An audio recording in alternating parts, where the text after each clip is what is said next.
Hi to everyone, and welcome back to another episode today. And I'm more than happy to announce two very special guests today. One from America, we have Aaron Maines with us, and one from Germany, from Bamberg, very close to Herzogenaurach. We will talk a little bit more about where Puma and Adidas is based. And there we have Michele with us. Yeah, Michele Rinchiuso, Italian surname, so I hope I pronounced it well. And yeah, so we'll talk about boot deals today. I think is a very interesting topic for agents, one of the most important areas or topics after creating a deal with a club, having an employment contract. We represent players.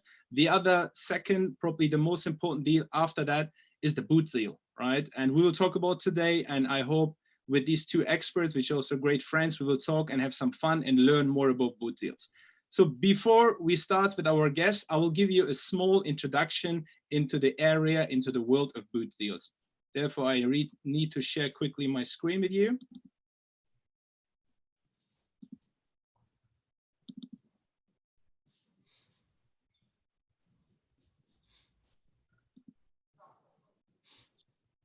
So let me know, Michele and Aaron, when you can see the screen.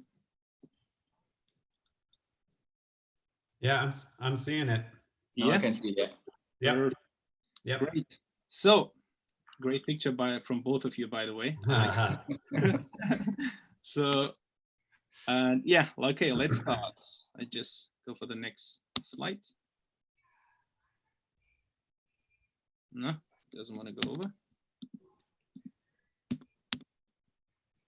Oh no, that's the end. I have a little bit, it stuck, but I will solve it in a second. That's the beauty of being live, right? Yeah, exactly. Let's do it that way. You can see now the second page, right? Yeah. Perfect. Yeah. So what we want to do today, that's the structure of today's lesson, right? Or today's talk. We want to talk about a little bit about the introduction into the boot deals. What does a boot deal means actually, right? I will give you an overview, very quick, very brief, because I want to talk more with my guest. Then afterwards, I'll talk about youth players. So you as an agent, especially if you represent a young player, a lot of players will ask you, hey agent, please arrange me boot deals. No, I want Nike deal. I want an Adidas deal. So that's how we usually get approached by players, by family members, and it's a pressure on agents, and I will explain you more about that. The third part will be, we will talking about professional footballers, right? How is it with professional footballers? Obviously, there's a huge difference with professional footballers' contracts. And I will try to more explain in detail how a contract really looks like. How are the figures in a contract for a professional football player? You know, what kind of bonuses exist? So we will talk more about that. Later on, we will talk a little bit about retired players. So even a retired football player can be still a brand ambassador for one of the big Adidas, Nike, Puma, Under Armour, New Balance, so name it, right? So again, there's also an area for you as an agent to think even outside the time when a player retires. You know, after the career, he could still work with a brand. Yeah, it's not always happening, but it is happening. Let's move on. Introduction to boot deals. I just have here Nike and Adidas. Michele, I hope you're not angry with me. Actually couldn't find the same with all three. They say they're the two biggest ones, right, in the world. They're competing with each other. Nike, they say, is even bigger in revenue, I think, and controlling, or the biggest one in the US market, obviously. And Adidas just behind that. And then I think it's Puma. And as you can see, I wanted to show with this picture the investment or into player sponsorship deals. It grew over the years. Now you have 2006, 17, 18. It grew always. The money Nike, Puma, Adidas put into boots deals with players, it grew, right? There, as you can see, it's always like it went up step by step. So you can see that they're invested into it. And Puma is the same, obviously, that they also invested more. And then there are brands like Under Armour trying to come into the European market as well. I think they're right now the second biggest in America, if I'm not wrong, Under Armour after Nike, and they're trying to come as well into the European market, which is not easy, I think, because Adidas and Puma are very strong in Europe. But one of the biggest market, I think, for everyone is China, right? We're talking about nearly 500 million young people in China, and everyone wanted to get into the Chinese market. Obviously now with Corona, things got a little bit difficult. we talk about that just to give you a quick introduction. Youth players and boot deals. Yeah, let's talk about that. Number one, brands are scouting for top young players. Yeah, so Adidas, Nike, Puma will compete in signing the best top young players, right? There are not many of them, but there's some and they're really good. And they want to secure them as soon as possible, right? And have them for a long-term relationship. That's the goal. And then second one, contracts just involve free products, usually, right? So I made the experience that with a young player, when he's 16, 17, 18, when a brand signs a contract with him, like Adidas, Nike, Puma, generally it's more about products. That means, for example, the player can choose products from the Adidas store, which is worth 20,000 euro per 1 year, for example, right? Could be 10,000, 5,000. I have seen different kind of levels of that. And this is part two. Part three, is there a commission or a strategic move for, let's say for an agent? So I represent a 16-year-old football player, let's say here in the UK or in Germany. I'm not allowed to make money of a commission when he signs with a club, which is a FIFA regulation. Am I allowed to get commission if I sign a top 17-year-old or 16-year-old player with Nike or Adidas? Will they pay me a commission? Again, is it different to deals signing with clubs, not getting be paid, but a commercial? Or is it a strategic move from some agents signing young players on a management side and saying, look, I will take care of your marketing and branding, and later on signing them as an agent? Could that be a strategic move, right? Then number four, which brand do you choose as a young player?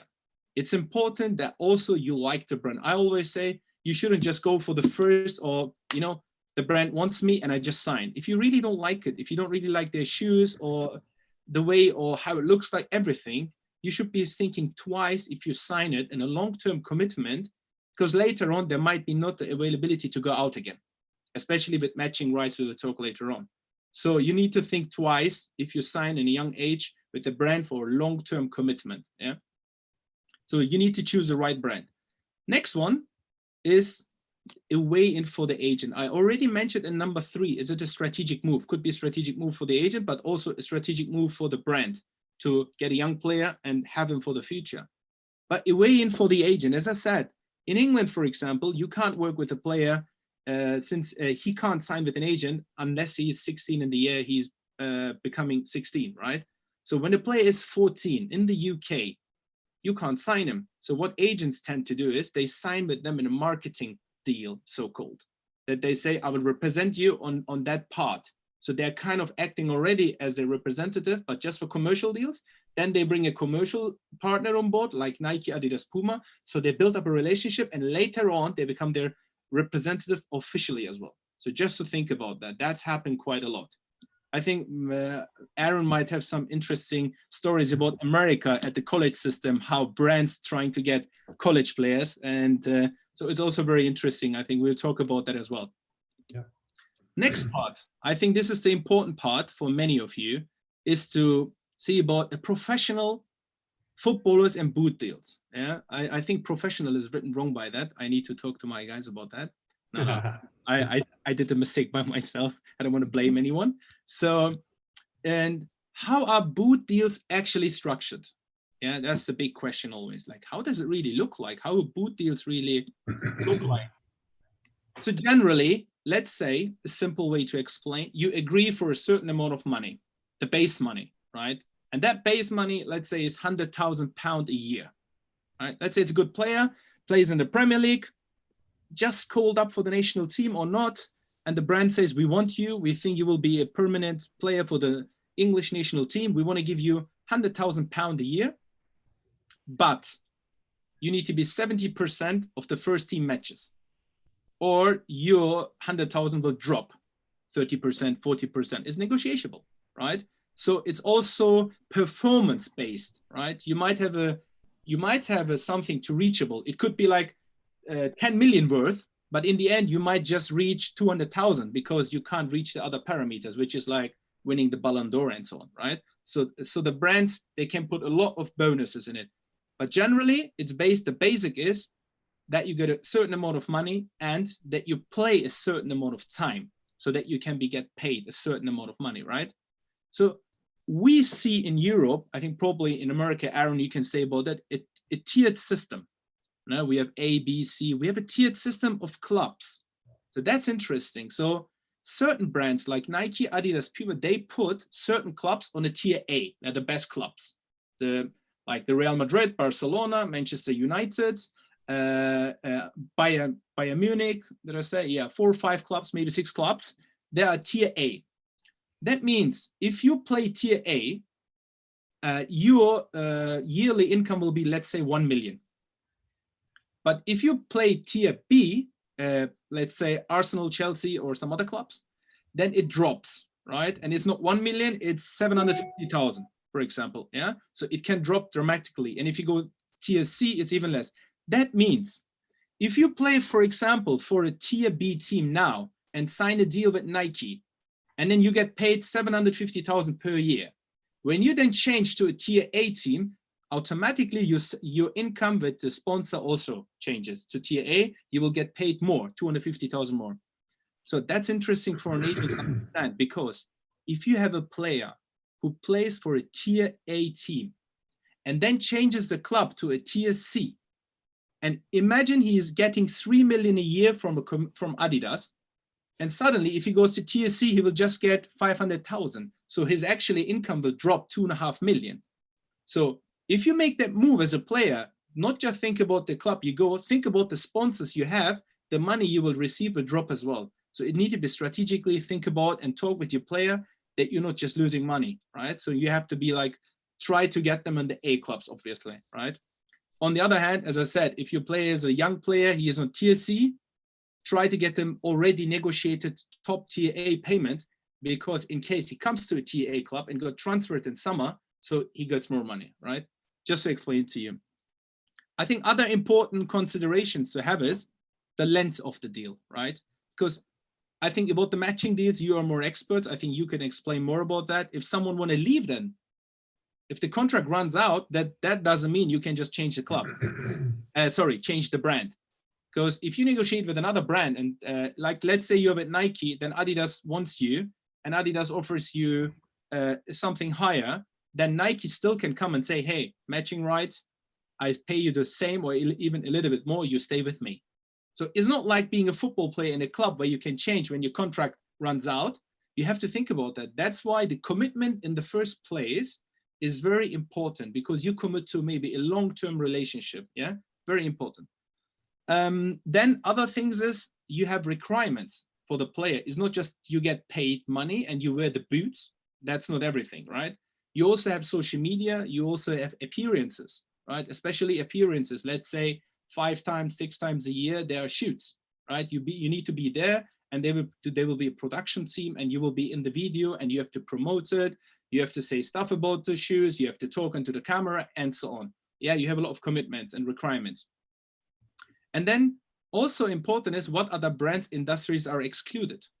If you sign a contract with Nike, Adidas, Puma, or any of the other ones, that means you can't do certain things anymore. You need to be aware of that as a player, as the agent of the player. If you sign something, and it's not just boots or other shoes, or it's also clothing. Sometimes it's more. It's like accessories, like headphones. It could be a lot of things which are exclude you from doing other deals. So you need to be very careful and deal and negotiate the best outcome for your player before you commit to something. Yeah. So it's just more just a boot, right? It's you have to wear the t-shirts, obviously, and the other things when you do the shoots. Also, sometimes in your it's problematic sometimes in a private time if you do other commercial partners meeting, if you should wear it or not. So we talk about that. There are additional bonus payments to consider if you are a permanent member of the national team. Then obviously the bonus is higher. If you also, for example, called up for the Euro, the World Cup and compete, you get another bonus. And also to winning the league, for example, scoring goals, winning the Ballon d'Or. You might always hear about Ronaldo, Messi, when they win the Ballon d'Or, they get much more paid, yeah? And from Nike or Adidas. And so something like that to consider. There's a lot more things going into a boot deal, but I'm not talking too much, and I'm going to the next one. retired players, right? We talk about youth players, we talk about professional, and now retired. Now you have 2 players from Adidas, right? And they're retired, but they're still active. Yeah? And they have obviously fewer contractual restrictions, yeah, because they have also more time, yeah. And brands are still working with them. And this is also something which we see probably more often in future. That's what I think. I think I'm done. So I'm just getting out of here and then I'm joining you guys. So I hope you like my presentation. I was looking at my time, so I need to rush. So I'm not taking so much time from this conversation, which I'm looking much more forward. And I would like to start with about yourselves. I think it's important for our listeners to know about who you are, what are you doing, how did you end up where you are today? And I think we have a guest from San Francisco, so we should start with him, very far away. Sorry, Michele, and then we come to you, Michele. Aaron. Yes. Thank you. First and foremost, Erkut, thank you for having me. Nice to be here in such good company with Michele as well. So apologies, as I said, I'm still working through my morning coffee over here. Okay, we're just creeping up on 9 a.m. But yeah, this is a super interesting topic. You know, I come with a unique perspective. I guess I'll start by just giving you I'll try and do it in 2 minutes, sort of background on how I came to be and what I do, what I'm doing now. But I think like most of us who are interested in this topic, my passion for football started as a youth playing myself, just growing up and falling in love with the sport. You know, and I consider myself a decent player, but never made it to the professional rungs by any means. But I was fortunate to play through university, and that brought me out to California, to the Bay Area, where I am now. And I had a decent 4-year college career, but really was trying to figure out, you know, no agents. Erkut was not calling me after that to sign me up, and the brands weren't knocking on my doors to get me to represent them. But I was really determined to work in sport and in soccer if I could. And so I used a lot of the tips Erkut spoke about previously, networking, and found my way. My initial job out of college was at Nike.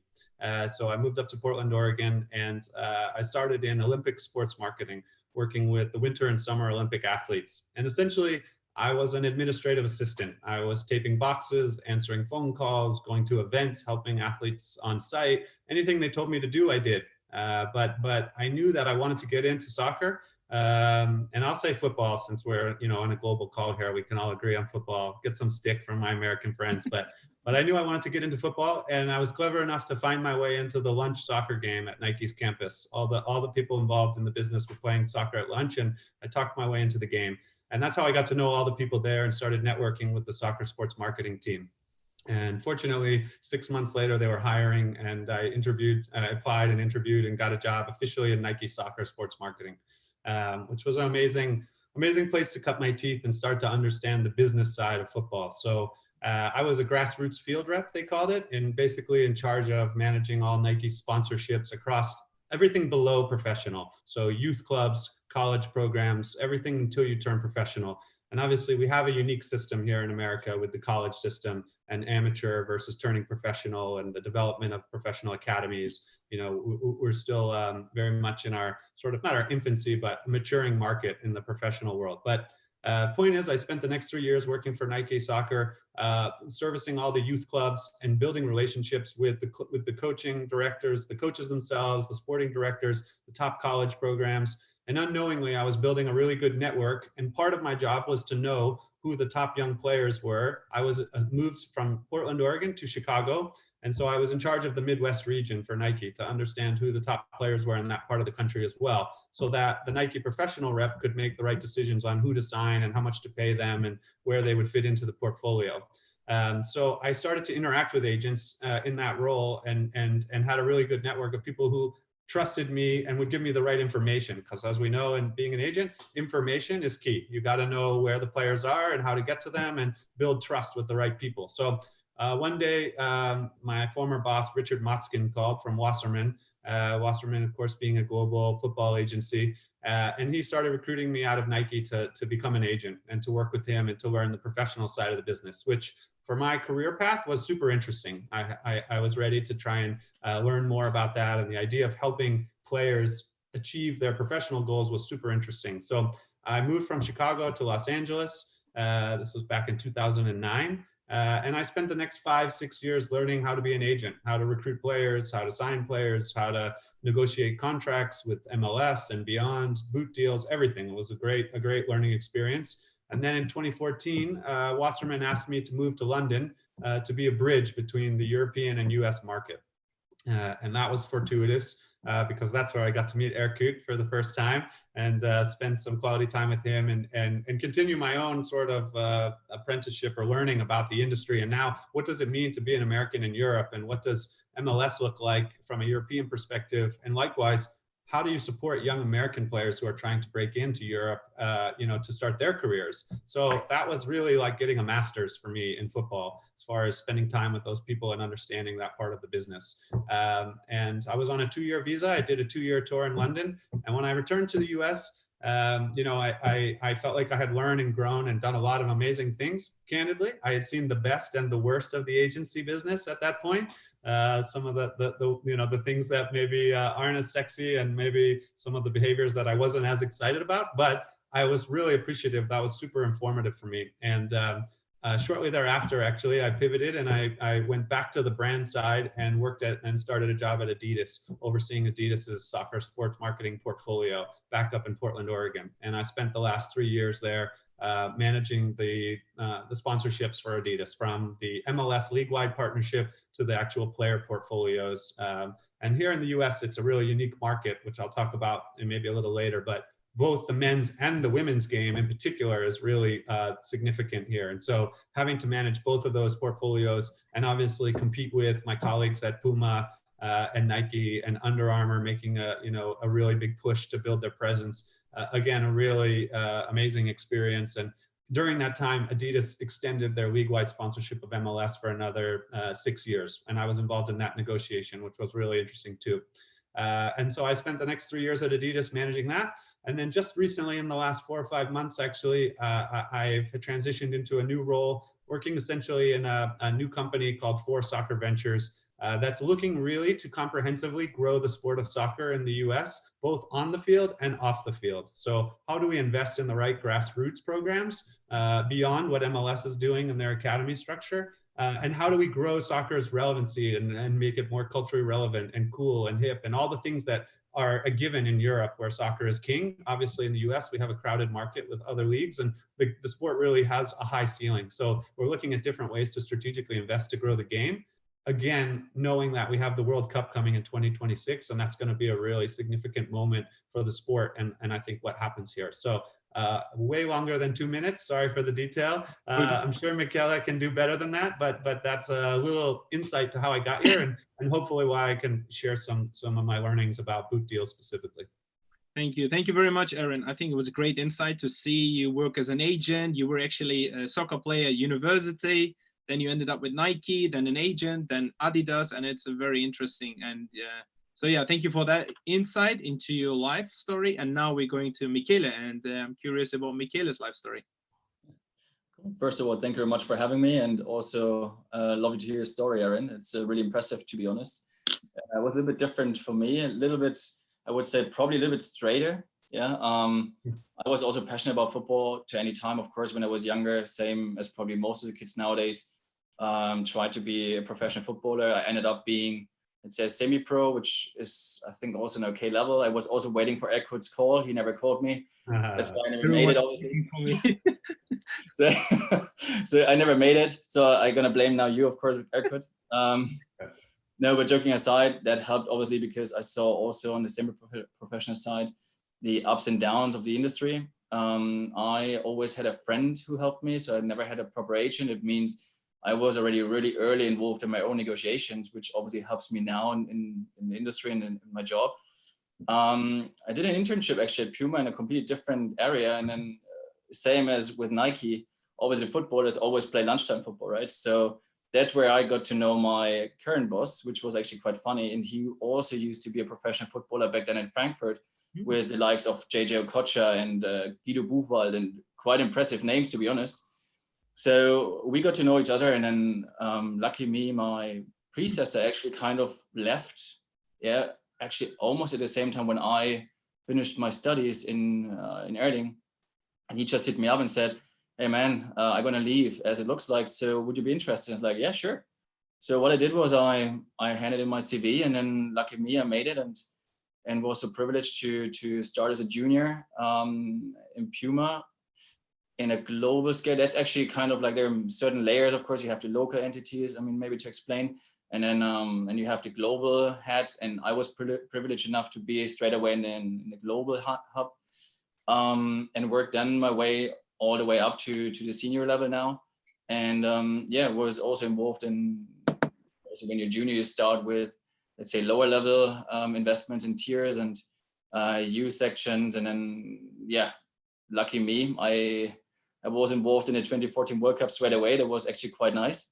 And after that, we had already our first big club with Arsenal, and I was involved with my colleagues, and yeah, and let's say from the youth academy up to first team players, and that's how everything started. So I mean, the main roles obviously are, yeah, global rollout and internally, and of course recruitment of top players on a global scale in European football.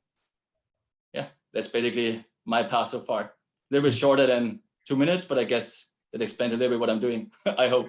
Very, very, very, very humble, both of you.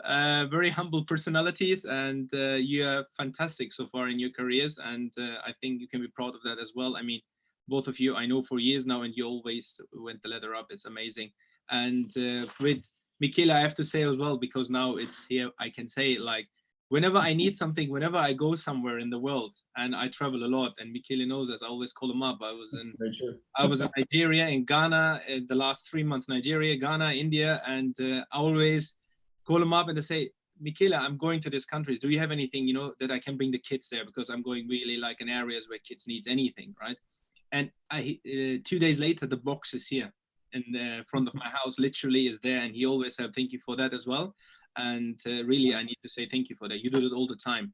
And I played football as well, just before we continue. So you both play. So not that it get down here, right? So I played. I actually played with Puma Kings, just to let you guys know.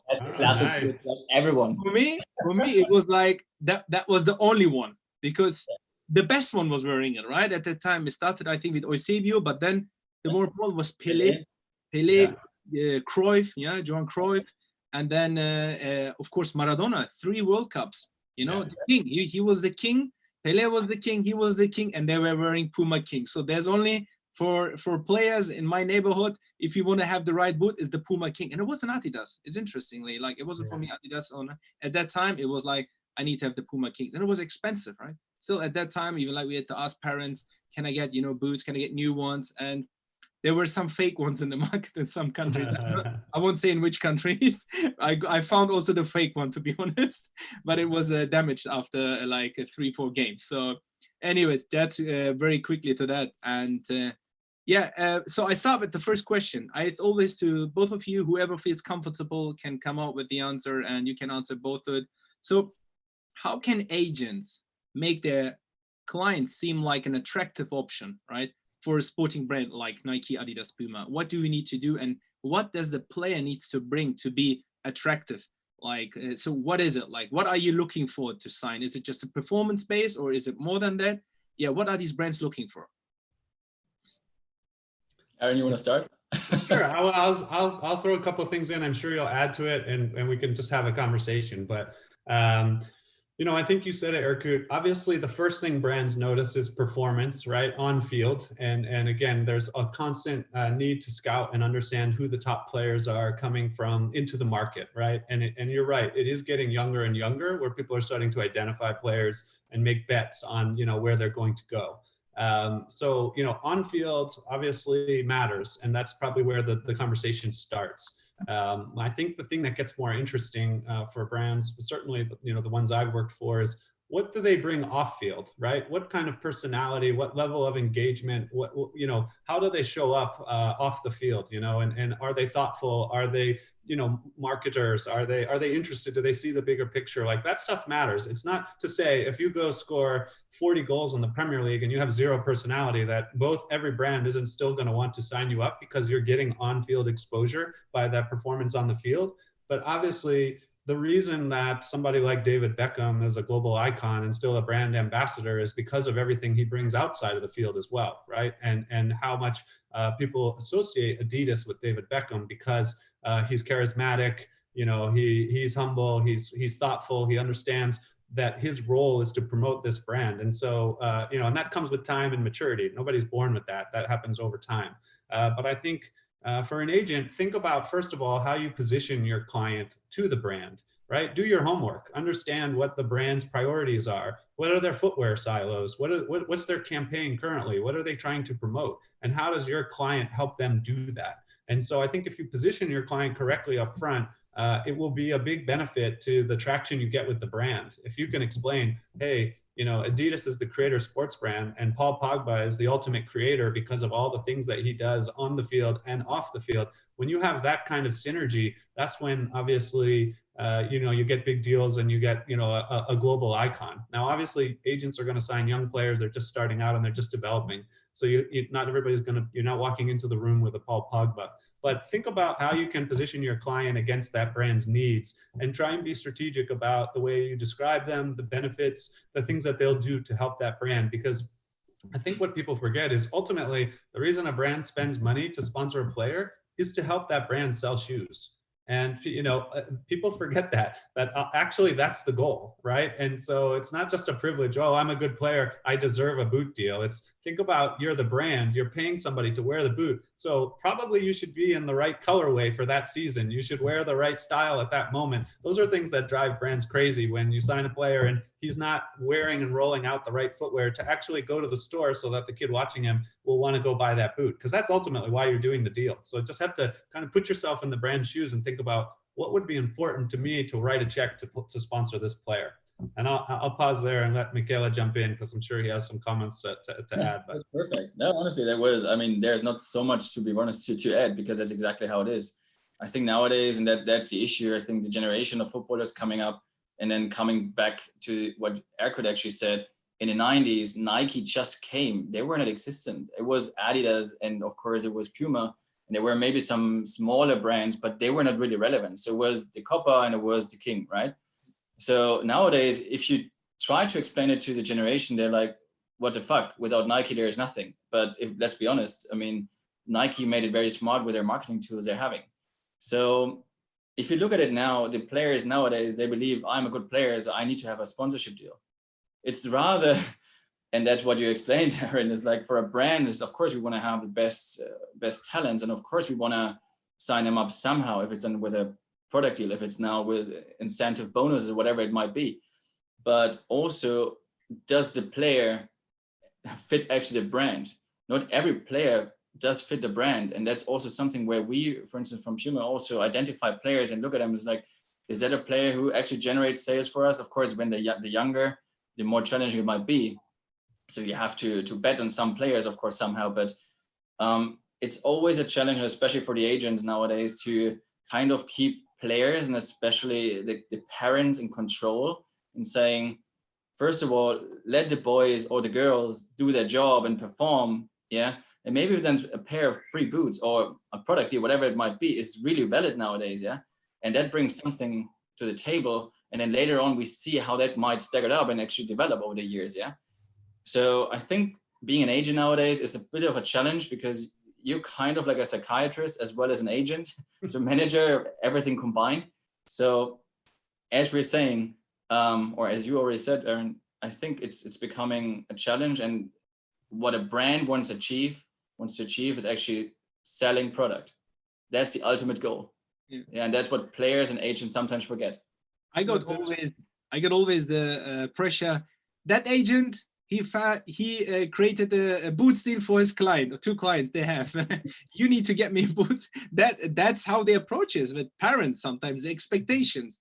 His teammate, he's not better than him, but he has a boots deal. How does that work? So that agent must be good. Let's sign with that agent. Their parents thinking like that. Honestly, it's like, it's nothing unusual. Like it's the mainstream business out there. And especially in UK, it became even worse and worse over the years with all the money being involved. And of course, even with, I mean, I'm following all the webinars and it was very interesting over the weeks with less restrictions, obviously being an agent. Nowadays, you don't have to have a license anymore somehow, as I understood. So now everyone can be an agent. Yeah. So everyone thinks that they have the expertise and they have the right, yeah, to give their opinion to anything, instead of like maybe observe a little bit more, think twice before you're actually saying something, and maybe also go to your partner and speak openly out what you're thinking. It's like, okay, what can we do? Maybe you're helping me with a pair of boots, yeah, with the parents to keep them calm or whatever it might be. And that's reality. And it's really, really challenging in the UK, in all honesty. I think another thing to keep in mind, super important, and this goes across the board as someone acting as an agent, is remember that you're in this for the long haul, right? This is a long game. This is not about a short-term win or getting, taking advantage of somebody to get a quick win at the front. It's going to cost you on the back end, because particularly for brands and sports marketing roles, the people that you're dealing with who are going to be giving the contracts, they're usually in these roles for long periods of time, because relationships are really what matter. And so obviously it's a cliche to say, like, reputations take years to make and minutes to break, right? But how you treat those people and how you deal with them, and being upfront and being honest and being reasonable and finding compromise and getting deals done, that's the reason that maybe one agent got a boot deal for their player and another didn't, because the brands want to deal with agents who are reasonable and who they trust and who they know they're going to be dealing with them for years and years and years. And those people are going to be in those roles for multiple years. So keep that in mind, the way that you treat these people. And it goes with everything. It's how you build a reputation as an agent, how you interact and how you treat people ultimately will determine your success. You might give up $1 on one deal because you're going to get it back on another later on with the people that you're going to be dealing with. So it's remembering that the world is really small, and you're going to be dealing with these footwear brands there's only so many of them, right? Nike, Puma, Under Armour, Adidas. It's not like there's 50 and you can go burn a bridge and you've got 49 other options. You're going to be dealing with the same 4 or 5 brands all the time. So be thoughtful about how you interact with them, be appreciative, and that will serve you well. You might get something at a time when maybe the player hasn't proven it out yet, but the brand wants to deal with you because you're cooperative. Because at the end of the day, we're all humans, we're all people, and we make emotional decisions based on people we want to work with also. So I think that shouldn't be lost as well. Agree. Thank you. No, that sounds all great. I have another quick question comes towards that, like about scouting system. Like, how does these company scouts, like what is from the company side, like Adidas, Nike, do they have people in different countries working for them as a scout? They go to the football games and literally watching under 17, under 18, under 19, and then making reports and sending it back to the headquarters in Germany or in America and saying, that's the boy we should sign. How does it work? Yeah, I can speak from a structural standpoint. Both Adidas and Nike were set up the same way. I imagine Puma as well, in that the sports marketing person has a territory, a country, or a place that they're responsible for, that's their remit, is to understand and know the players within that territory. So, again, my roles were US based. So I was focused exclusively on the US market. Now, the challenge with that is it's a huge country with, hundreds of millions of people. So how do you know every player everywhere? So again, this is where relationships matter. And as you would expect, brands will leverage the sponsorships that they already have. So in America, it's pretty bifurcated. Nike has the US national team, and they pay a lot of money for that sponsorship. And so, as you would expect, they have really good access and information on the youth national teams and who the US national team thinks are the great players. Adidas sponsors Major League Soccer, and they have all the relationships and info around the MLS academies and the young players coming through there. And so they have to lean on making sure that they have that information and they're documenting things and understanding that well too, because you can't be everywhere. 1, 2, 4, 5 people couldn't be out at every game watching everything. You have to build your network and use obviously when there's other sponsorship agreements in place at a federation or a club level, the hope is that part of that relationship gets you access and information that you can use to scout the right players as well. Maybe Michele, on that point towards you, the question about signing players like in Europe more. I mean, Aaron, you mentioned in the beginning, in America is female and male, same kind of way. How is it now in Europe? Will we see more in future female athletes will be signed by Adidas and Puma here, like Nike is doing that already for years in America? Now, will it change in Europe? Is there now a strategy or a strategy of you guys saying, we need to sign them their goals as well. Maybe there's a 16, 17-year-old old top female player in one of the clubs in Europe. Is there something happening now? 100%. Actually, it's quite funny that we're coming to that point, because I think it is now 5 years ago when my supervisor and I actually rolled out or created a strategy for women's football. So 5 years ago, we were investing already good decent portion of money actually into women's football. So we signed multiple players on the female level, which was actually leading up to the World Cup last year in France, because we knew France is one of the most important countries in the world when it comes to women's football. Now the UK or England is now catching up, obviously, with the Euros next year, if it's not getting postponed. So let's see. Germany obviously being an important market for women's football, apart of course from the US. I mean, we had for a long time Marta, who won I think 6, 7, 8 times the Ballon d'Or. And we had Ada Hegerberg as well as the first ever, best footballer in the world. I think she now won the first Ballon d'Or, because they now actually conducted it also on the women's side. So for us, women's football is very important. If we look at it now, across all top teams, if we look at Chelsea, Arsenal, Olympique Lyon, PSG, if it's Bayern Munich and all those teams, or Wolfsburg, of course, not to forget, for us, women's football is really important. Yeah, it's not just something we do as a marketing tool. And I might now dare to say, obviously Adidas and Nike, they just caught up over the last 1.5 years because they saw the importance of it and the relevancy. But for us, women's football is really important. And moving forward, obviously now England being an important, or in England, the European Championship going to be an important competition. And then furthermore for the next World Cup. So it will remain important to us, that for sure. Thank you. The comment I would add, sorry, Erkut, just what's really interesting and unique about the American market when it comes to boot deals is that, the women's deals are actually way higher than the men's deals. Their guarantees are much higher.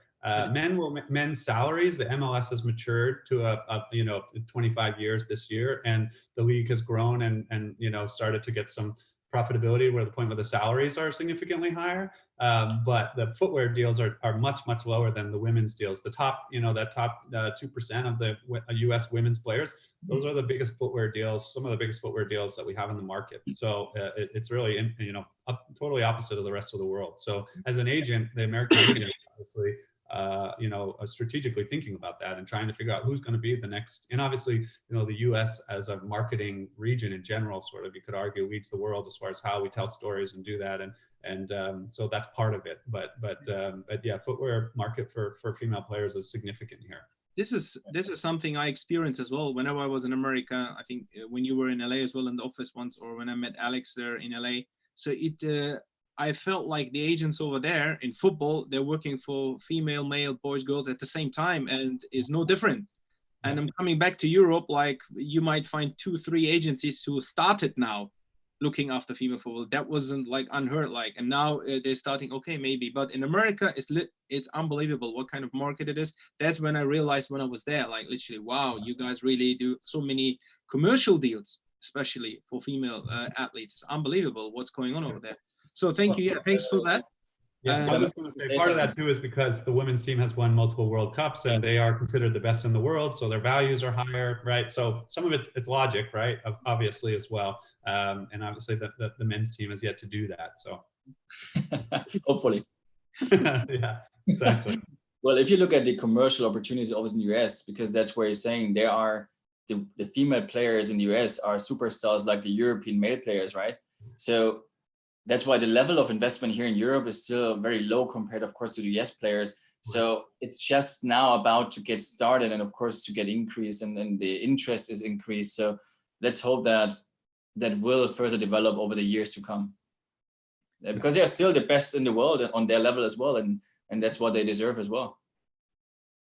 Just a topic maybe we should talk about a little bit is about the effect of coronavirus. We have it in everywhere literally, and I was just reading the news yesterday about Adidas and Puma in Germany First, Adidas said they don't want to pay any rent anymore, like for their retails, and then they reversed and say, we have to pay it. So there was some pressure in the public, and now yesterday they announced they will get around 3 billion from the government, from the government banks. There will be loan package from private and from the governmental. So, and now Puma today or yesterday as well said they might need as well something. So will that eventually affect the players with sponsorship deals? What do you think? Will it be like less amount for players in future? Okay, well, I'll let you start this time. Sorry, no, I keep jumping in. Go ahead. Obviously, of course, the coronavirus really hit us quite badly. Yeah, let's be honest. I mean, especially sales in all stores being closed, and of course, we also have this similar issues than Adidas. I personally believe, and it's my opinion, of course, also in my team, we've been discussing that back and forth. I think it will have a dramatic impact actually on future deals.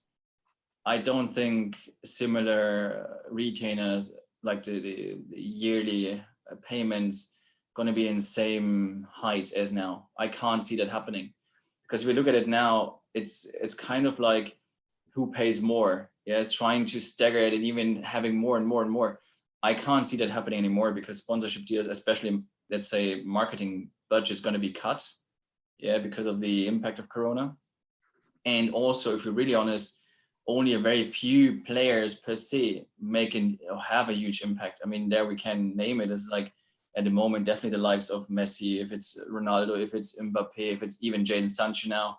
Yeah, these boys are making a huge impact on the market, and everyone else is nice to have. Yeah, but is that actually worth a multi-million deal where you might invest that money into structure, IT, or whatever that might be in terms of to save also jobs, right? So I think that will have a dramatic impact on the business. Yeah, I couldn't agree more. I think you have to think of any sports marketing or marketing budget for a major brand as a percentage of their revenue and their bottom line. And I think we've already seen there's a massive impact that's going to hit brands. And I think the numbers for retail sales in the US just came out, and they're down more than they've ever been since it's been documented in 30 years. As you would expect, I think people will be prioritizing essentials and things to stay alive and to stay safe. And the overall amount of kind of extra, including buying an extra pair of cleats or an extra jersey or extra things that obviously brands count on to help their bottom line. And then that will ultimately dictate what the marketing budgets are to spend. So I think, you know, Erkut, I would ask the question to you too, what you foresee from a player value standpoint and transfer market. I think there's major implications as well. And I think it's all tied together. So, you know, how much further it goes, we don't know yet, but you'd be naive not to think there's going to be a massive kind of level setting again. No, I totally agree. And I think it will be more concentrated onto the major clients these brands have. They will remain with them. And I think that was the right comment to Michele when you said the ones who are really driving the brand, they will remain and they bring sales.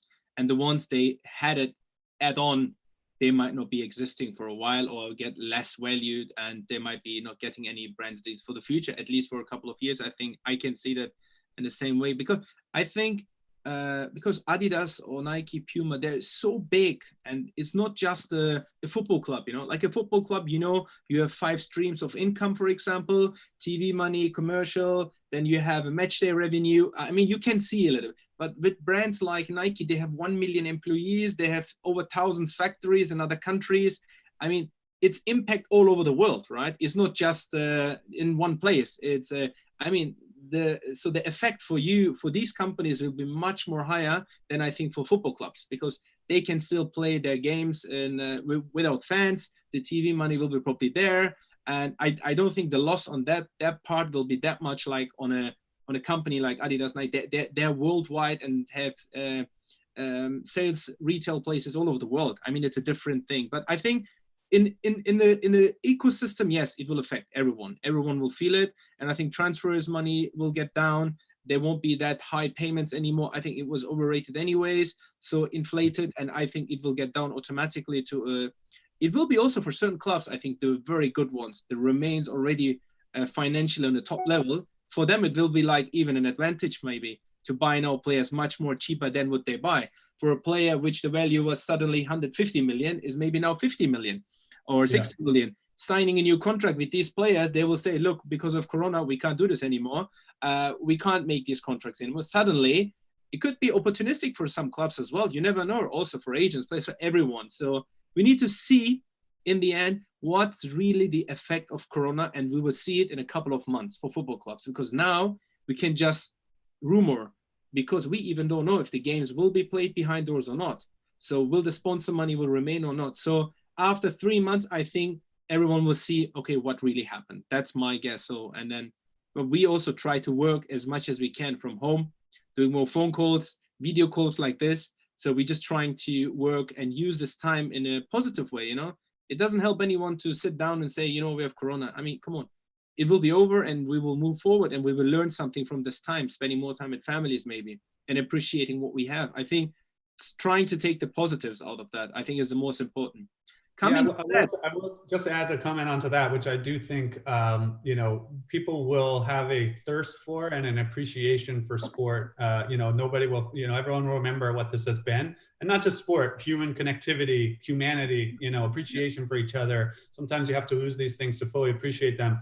I got my dog in the background too, making an appearance. So, but I think that when sports do resume, there's going to be, you know, an amazing surge of enthusiasm and appreciation for that in new ways. I just think the way the money is managed, and maybe that inflation that did exist will get kind of level set a little bit. And I do think there'll be opportunities to, you know, to exploit a market where there's value in new places. So it's going to be a really interesting time when the new normal, I guess, kicks off. Yeah.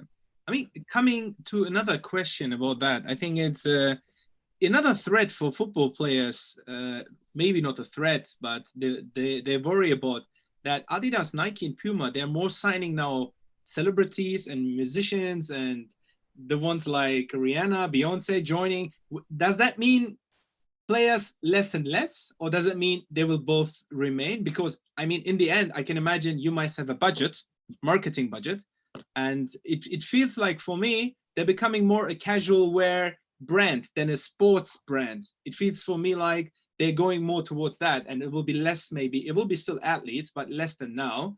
And then, because I remember the Yeezys, and that was like, everyone was calling me 20 times a day, Erkut, do you have any Yeezys left? Do you have any Yeezys? This player wants Yeezys. I think whoever created the Yeezy boom made a lot of money, right? And made an amazing marketing thing. Like Kanye West, I mean, that was like, I mean, honestly, I was looking for Yeezys, like calling, I think maybe I called you, I called Alex in LA, Alex, do you know someone in his team from Kanye West? Do they have some, because the players all wanted them, and whoever had them was cool, right? It was, now I'm seeing Rihanna, Beyonce. Does it mean like we will buy what they were in future, not anymore the football players? I mean, it's a great question. I think undoubtedly there's been a trend towards celebrity and musicians, specifically endorsements, and an overlap. I think what's great about the world today is that everybody can do what they want, and with technology and with access and with video conferencing, there's two ways to look at it. One is that, there was a time when athletes were just athletes. And now you have people like LeBron James building platforms like Uninterrupted and hosting content about changing the rules of college eligibility. And so athletes also have an opportunity to be more than just athletes, and to have a voice and to make an impact in society beyond the field of play. In the same way that musicians and creative types like Pharrell and Beyonce and people like that are impacting outside of just when you put your headphones on. So that's what's exciting about the way the world is moving. It's moving quickly, and you're seeing people influencing parts of the world that they weren't traditionally experts in or seen that way.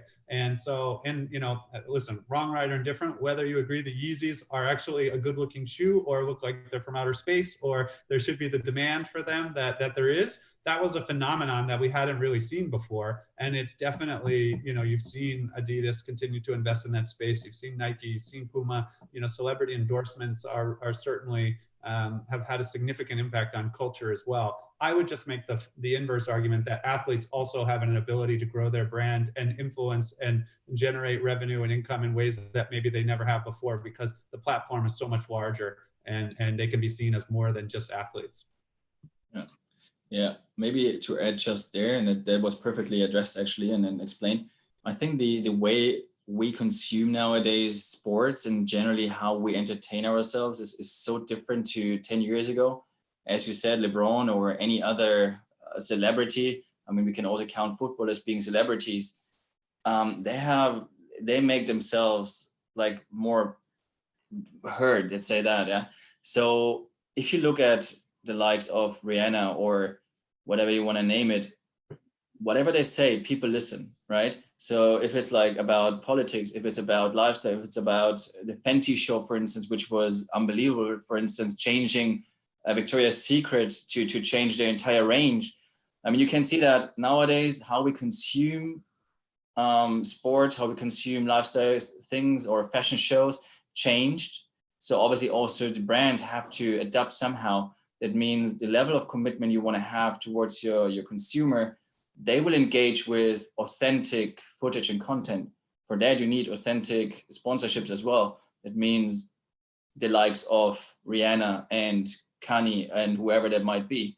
So you need to serve certain, let's say, sections, yeah, let's say sports, lifestyle, music, whatever it might be, in order to be relevant. Otherwise, you're going to lose the next generation of clients because, again, at the end of the day, what do you want to achieve? You want to say you want to sell product, right? And that you only achieve when you have the right tools, the right vehicles, and that's in any section you might have. Yeah, Puma is a little bit smaller. That means we have a little less sections, but Nike, Adidas, their variety is unbelievable. If they do it the right way, as they used to, that's how they generate their revenues. I think it's very interesting. And Aaron, you mentioned about the players becoming their own brands. They're bigger than they were. And then Michele, you add on that they're actually also celebrities. Maybe they are more than a football player. Is it the time for a football player to be just more than a football player, to be in future as well a part in this game, still ongoing with the likes like Adidas and Nike and other brands, to have a position or to be someone in the, like some football players have it. You can see like when you talk about some Premier League football, they stay for something, either for racism or we have Hector. He's like everyone knows Hector likes fashion, right? People knows that. Bellerin, he's with fashion. He is in that, right? He's probably loving it and he's showing it. And the other players fighting against racism, and people stand for something. I think that's changing. And my questions actually follows on that. Is it a fear for brands and also for clubs, do you think, that players becoming bigger, through as well their social media? They have their own media now. They don't need the conventional media to say something. They just say it and it's out. They reach hundreds of millions of people with sharing whatever they want. And is it a feeling like, and their own brands? Now we see players creating their own brands. I see like more and more. Cristiano started CR7, Messi, Ozil have it, and other players. So we also work on a brand. I remember I was going to Los Angeles to meet a designer, and Alex helped me on that. We went to the meetings together. Maybe you remember, Aaron. Yeah, we were trying to create a brand for Ozil. So that we had meetings with a fantastic designer in LA many times, and in the end, he made this M, which he's wearing the cap. So that was a starting point for us to learn, and now we're learning over years. And do you think players will become brands more and more like the ones in America, here in Europe too? Yeah, I think ultimately the platform is bigger than it's ever been. There's more mediums to do that if you want to do that. I think it's going to come down to the players just have to be true to themselves, right? And consumers know, they can smell a fraud. So if somebody's pretending to stand for something or to promote something or do something they don't believe in, then it's not going to resonate. But players who do have a passion for things outside of just this vertical of sport and want to champion that and want to grow that. And obviously fashion and football, they go hand in hand, right? Everybody's looking, what are you wearing? What are you driving? What are you, those are things that have always been interconnected. And there's just more of an opportunity than ever for players to grow that and personalize that. I think it goes back to your slide, Erkut, about being diligent about the rights that you carve out for your clients on the front end, because if you sign head to toe rights to your client, then it's harder to do a hat deal or to do an eyewear deal or to do something like that. So, I think brands want to protect the rights they're paying for and will always fight and insist to do that.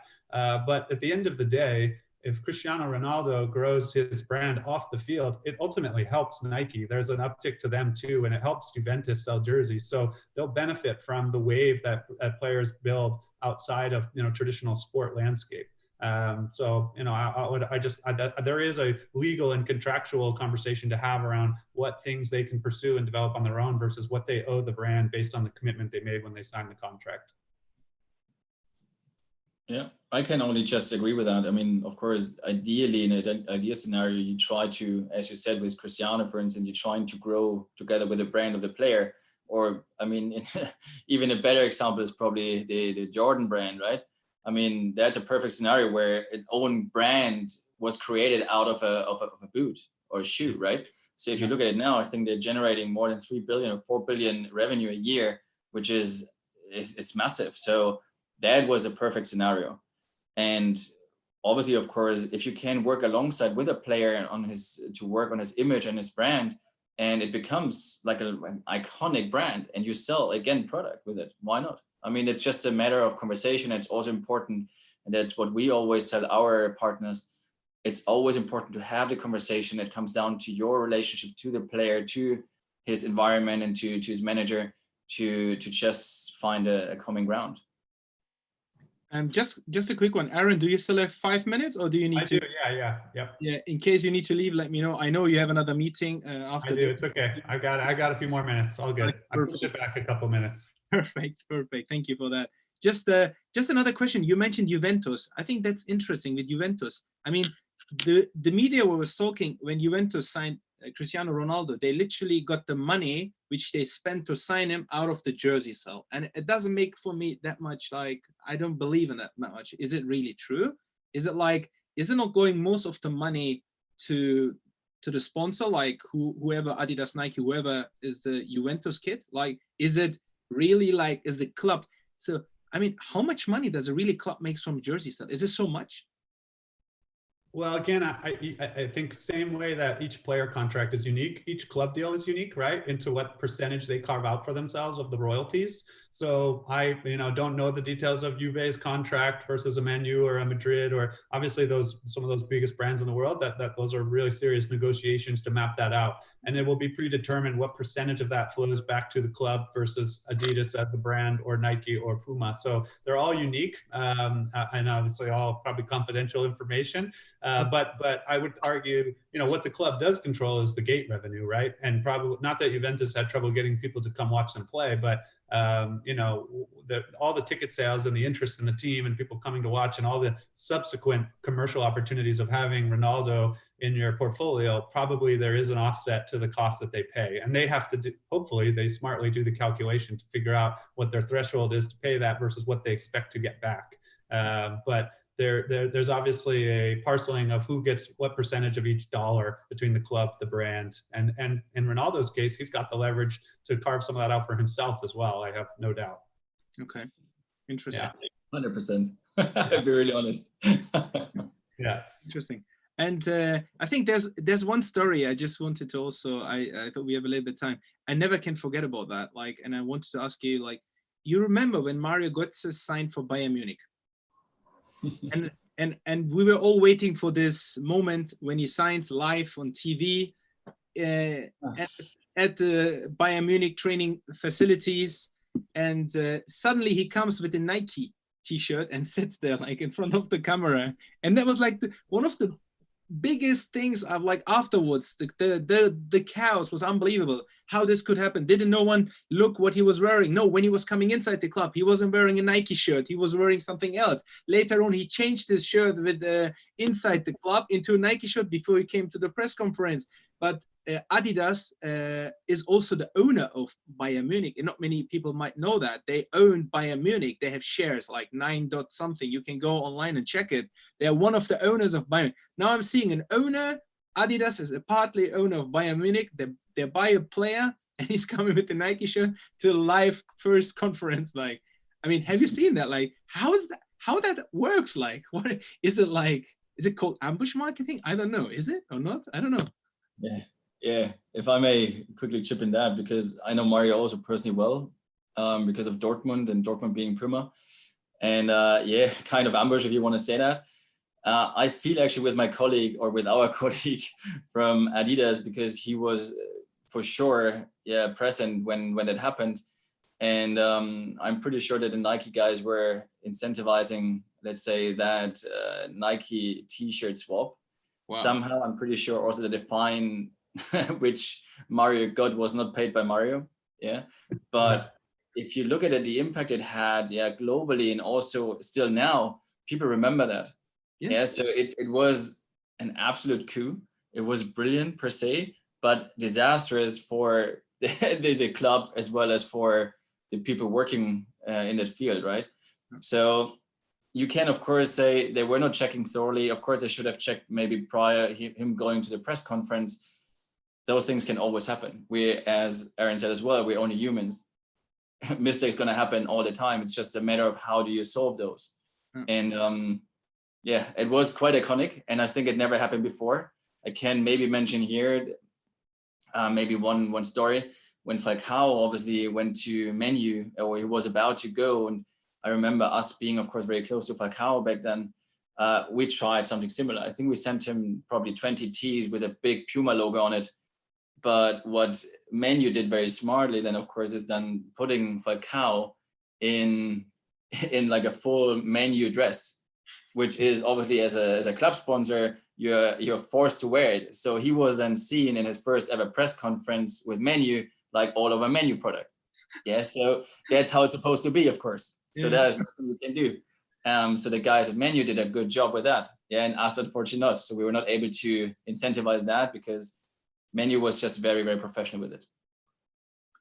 Yeah, no, that was a very interesting story. I always remember that. And is there anything else you want to share with people outside? Or if there's any story, any funny story you said, man, I really had this funny story while I was at Nike or Adidas, and I always remember that, always tell them. Is there something you want to share or what you can share? I don't want to take something that is confidential, obviously. It's more like teaching and learning. And while you, is there anything you want to share before we finish the session? Is there something you want to bring out? You always had insight, you? For the first time ever? Aaron, you just started. Yeah, thanks for throwing it back to me. No, I maybe I'll go more the cliche way, which is to say, like, if there's, that whole, like, what's the one piece of advice thing, you give to people. And again, having been an agent in a previous life, I said it earlier, I would just reinforce and reiterate that, the world is a very small place. And it's super interconnected, and ultimately just be thoughtful about how you treat people and how you conduct yourself, because that's what's going to determine your success and your longevity. If people want to deal with you, if people appreciate you're honest and you're upfront and you're transparent and you work hard and you're willing to go to the mat for your client, that's what's going to build you a reputation where the business, you'll go from chasing it to it starting to come to you. And that, Erkut, from starting out, in the way that you did with Mesut to how business comes to you now. So, for this audience, knowing that, people are trying to improve themselves and improve their reputation and their business as an agent, I would just remind people, especially today more than ever, be kind, be thoughtful, be appreciative, and good things will happen. Don't chase the dollar right away up front. Have the long-term view in mind. So those would be my parting words. Thank you very much, Aaron. And finally, Michele, what would you give on the way to the agents and how, like Aaron did? Or do you want to add a funny story? I mean, you're still open. I rather should save those stories, because otherwise I might be in trouble. You tell it to me in private when we meet next time. Yeah, for sure. I can tell you some more, and I'm sure Aaron has also numerous of those. But I can just echoing actually what Aaron said, and I think it's very important to always remember that we are all of us are only humans. If it's the athlete, if that's someone working for one of the brands, if that's someone working for the club, if that's maybe just a parent who tries to protect their kids, no matter who that might be, it's just be kind and show compassion, of course. And once we get out of this crisis, don't forget that we were in this crisis, and that how we move forward out of that. Yeah. So maybe, and that's really my wish, is that this greed with all the money being involved is getting to a normal level where we can discuss again on figures, and also with people not only seeing their best interests in terms of how can I make most out of a deal, but more of what is the best scenario for my client, and how can I make that work, that everyone is profiting from that. Yeah. So that would be actually my wish moving forward. Thank you very much. Thank you very much. I don't want to keep more of your time. We said around 60 minutes. It's already 17 minutes. You're already 10 more minutes with me. I hope that's not that you're not getting onto my calls anymore. You know, I kept you too long. I wanted to say big thank you, really, for your time and sharing your knowledge. This is the key in life. Share your knowledge with others, make others better, change others' lives. And you did today something to it. You added something to it. Thank you very much. And I wish you all the best in your career. And I'm sure when we talk maybe in a couple of years again in such a show or somewhere else, you will be in a different position somewhere in the world. And I wish you all the best. Yeah. Thank you very much. Thanks also to my team behind, Charlie, always. I mentioned his name a couple of times. Thanks a lot. And guys, I wish you all the best. Have a nice evening, and you have a nice day over there. Yeah, thank you. Yeah, I look forward to seeing you guys in person next time. So be safe. 100%. Thank you, guys. Thank you. Bye bye. Cheers. Bye bye. Bye. Bye bye.